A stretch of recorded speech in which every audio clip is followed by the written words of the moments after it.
Hey, it looks like the time machine worked. Oh, hello, the internet, and welcome to the Ice Age! I've talked about each anime film franchise beforehand, and even reviewed some of their movies, but there is one I have yet to touch.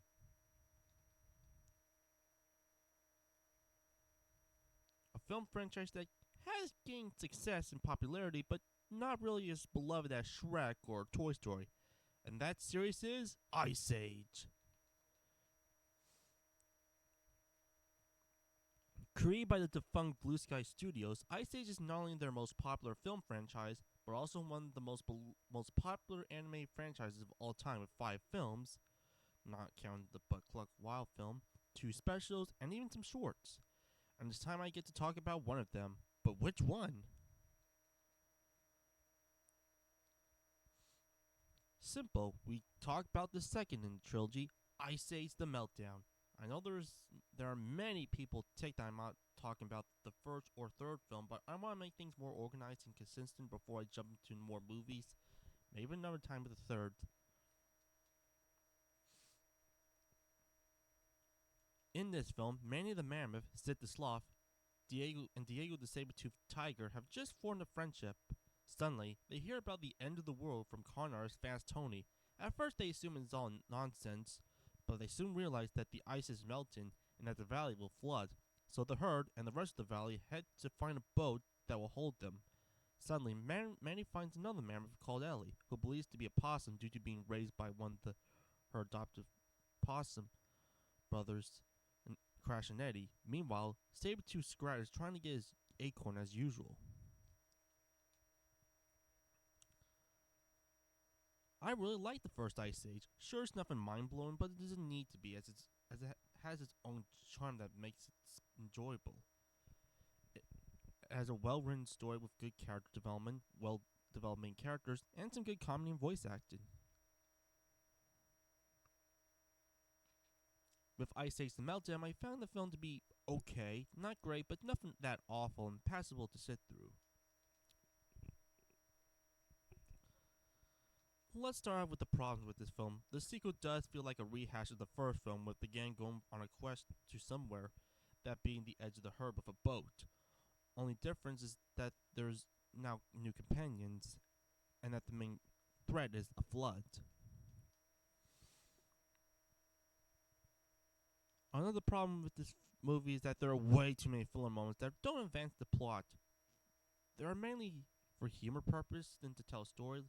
In the first film, almost each scene had a purpose to the story to help develop the characters, but in here it's mainly just for cheap laughs, like with the Fire King scene.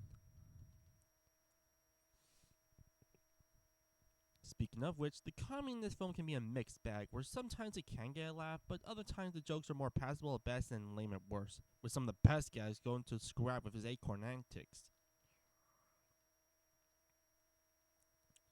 In addition, the film can be a lot. The film is a lot more hyperactive and zanier compared to the original, which did have zanier moments, but was more a bit down to earth. This one, on the other hand, is more talkative and goofier, which can be a bit of a double-edged sword, where sometimes it can work, but other times it just makes the film feel obnoxious. But enough complaints. Let's get into the actual good stuff. First, I do like how Manny, Sid, and Diego have grown since the first film. Sure, they do have the usual traits like Manny's a grump, Sid is a goofball, and Diego is cunning, but you can see that they have formed a friendship, which is truly believable. Sure, they may tease, and especially towards Sid, but deep down they clearly do care for one another and will help out when needed, which is quite sweet. Another thing I like in this film is how it expands on Manny's arc, as it looks into him believing to be the last of his kind and seeing Ellie as a way to save their species. While I would have liked to see the film explore Manny's openness to his deceased family at one point, the idea is there, at least. And like I said before, while I do think the comedy is a mixed bag, the best gags are with Scrat the Squirrel. Every time he's on screen, there's bound to be something ridiculously hilarious, like with the piranhas. Then there are the new characters. First, we have Ellie, a mammoth who believes that she's a possum. With Queen Latifah's performance, she does give the film some likability and charm neat in contrast with the other members' more snarky personas. There's also Crash and Eddie, Ellie's adopted possum brothers. While they can get annoying at times, I never found myself hating them like animats, since they do serve their purpose and appear the right amount. And there are some elements done better than the first, like how the animation for the sequel is quite an improvement from the first. Just compared to the first, the characters are a lot more polished, with better textures, like with fur actually looking like fur, and the movements are a lot smoother. The animation itself is expressive and bouncy, fitting the comedic aspect, but will slow down for more dramatic moments. And there are some cool shots in the film, like with the damn meltdown shot, and there are some intense action with the dangling rock scene.